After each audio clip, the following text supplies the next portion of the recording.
Berikutnya pemirsa, terkait vonis bebas Ronald Tanur dalam kasus pembunuhan Dini Sera Afriyanti, Kejaksaan akan mendaftarkan kasasi pada hari ini. Ya, putusan bebas Ronald Tanur ini dianggap janggal dan mencederai rasa keadilan.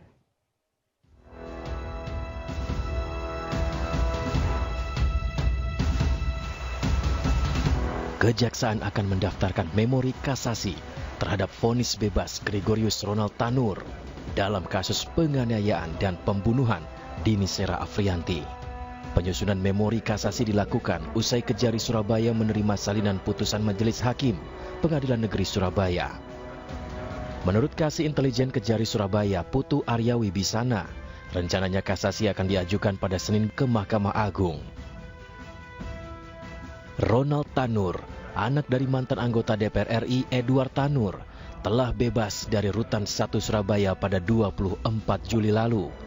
Bebasnya Ronald Tanur atas vonis Majelis Hakim Surabaya yang dipimpin Erin Tuah Damanik.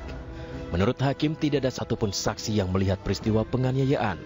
Selain itu, korban Dini Sera Afriyanti disebut meninggal dunia bukan karena dianiaya, melainkan kerusakan lambung akibat terlalu banyak mengonsumsi alkohol.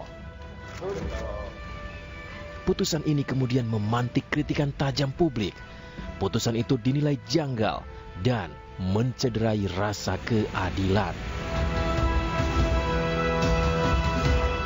Sebelumnya Ronald Tanur dituntut 12 tahun penjara karena dinilai terbukti menganiaya kekasihnya Dini Sera Afriyanti dengan menggunakan botol miras. Tak hanya itu, Ronald juga melindas tubuh korban dengan mobilnya. Tim Liputan iNews melaporkan.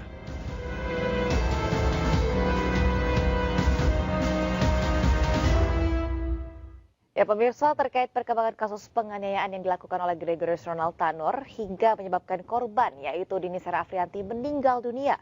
Kita sudah terhubung dengan adik kandung dari Dini Sera, yaitu Alfika Risma di Sukabumi, Jawa Barat. Selamat pagi, Assalamualaikum Mbak Alfika. Kak Gede dan Kak Aulia. Ya, ini kami sekali lagi mengucapkan rasa duka yang sangat mendalam sekali terhadap kematian keluarga Anda dan vonis juga ya, ini yang menyebabkan tentu saja ada rasa ketidakadilan buat keluarga juga ya Mbak ini ya. Nah Mbak, kalau kasus saat ini kan bergulir bahwa akan diajukan kasasi dari Kejaksaan Negeri terkait vonis yang dijatuhkan kepada Ronald Tanur. Hingga saat ini apakah dalam proses kasasi ini keluarga dilibatkan, Mbak? Ya, betul Pak, dilibatkan. Bagaimana? Karena keluarga terkomunikasi dengan kuasa hukum. Lalu seperti apa saat ini perkembangan yang sudah selain ada kasasi, upaya-upaya hukum apalagi yang akan diajukan dari keluarga, lalu fakta-fakta apa yang kemudian bisa digunakan untuk upaya hukum dari vonis yang kemarin ini, Mbak Alfika? Baik Kak, selain upaya kasasi, keluarga sedang berupaya untuk menindak ketiga hakim tersebut. Mungkin diagendakannya minggu ini Kak, dalam waktu dekat. Baik Mbak Alfika ini kan terkait dengan bebasnya Gregorius Ronald Tanur ini sempat membuat viral juga dan ada banyak desas-desus nih terkait dengan apa mungkin ini ada uang yang bermain dan segala macam. Ini Mbak, keluarga Ronald Tanur ini pernah tidak menawarkan uang ke keluarga? Mungkin bisa diceritakan kronologinya karena ini kan desas-desusnya lumayan terdengar. Baik, kalau dari pribadinya mungkin tidak. Cuman lewat orang lain gitu Kak. Pernah Mbak? Dari tangan ke tangan, ada yang pernah datang ke rumah, katanya disuruh sama bapaknya terdakwa gitu, ayahnya terdakwa, menawarkan sejumlah uang dengan nominal yang sangat besar, nominalnya tidak disebutkan. Oke, lalu bagaimana respon keluarga Mbak pada saat ada orang suruhan dari ayah terdakwa tersebut yang datang? Kebetulan waktu itu yang datang ke sini tuh menemui bapak saya ya, bapak. Nah dari situ yang nyuruhnya itu bilangnya ke bapak jangan bilang siapa-siapa gitu, cukup bapak aja yang tahu. Terus dimintain nomor rekening bapak, cuman kan dikarenakan bapak ini orang tua yang sudah sepuh tidak memiliki nomor rekening, jadi bapak bilang ke saya dan kakak saya gitu. Dan di situ saya bilang, oh jangan gitu. Soalnya ini pasti ada intervensi gitu. Nanti takutnya kita juga yang kena gitu lah. Terus kita terus koordinasi sama pengacara juga. Soalnya dia yang kesininya bilang jangan bilang siapa-siapa termasuk pengacara juga. Ya, Mbak, upaya melakukan suap ya, kita bisa Ya, bilang betul. sebagai suap ini, itu dilakukan setelah vonis itu dijatuhkan atau sebelum vonis itu ada atau pada saat persidangan? Jauh sebelum GPU Jatuhkan vonis.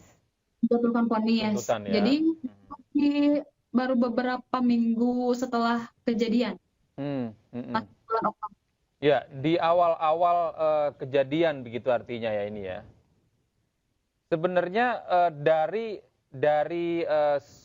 dugaan suap yang dilakukan oleh pihak pelaku ini, apa yang diinginkan?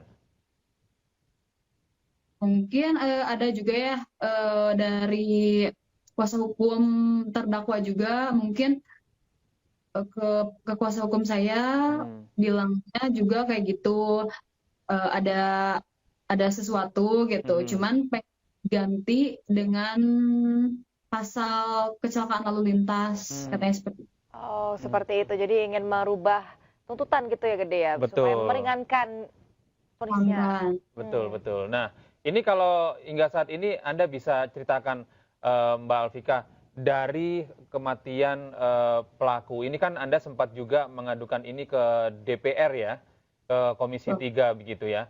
Nah, ini kemarin seperti apa? Apa yang Anda laporkan dan harapannya seperti apa, Mbak Alvika? Awalnya kami melakukan pelaporan ke Komisi Yudisial untuk mendapat rekomendasi ke Mahkamah Agung untuk menindak hakim tersebut. Harapan keluarga ya sama sih Kak, masih tetap seperti itu, ingin mendapatkan keadilan dan juga pasal-pasal yang sudah digunakan di awal itu dapat digunakan gitu. Ya. Baik Mbak Alvika, ini informasinya Kementerian PPPA ini sudah datang ke rumah keluarga Anda. Ini apakah langkah selanjutnya dari pihak kementerian untuk membantu keluarga? Mungkin dari pihak kementerian kemarin menunggu hasil kasasi tersebut ya, jadi lebih mengawal yang restitusi Kak, karena karena itu juga perlu diupayakan ya. Betul. Jadi selain selain tuntutan untuk terdakwa juga, restitusi juga sangat perlu gitu karena almarhum meninggalkan seorang anak. Yang hingga saat ini masih butuh banyak sekali biaya ya begitu ya Mbak ya? Ya, baik. Terima kasih atas informasi Mbak Alvika sudah bergabung bersama kami di iNews Today. Semoga Mbak dan keluarga selalu diberi kesehatan dan juga segera mendapat keadilan juga ya Gede ya. Betul.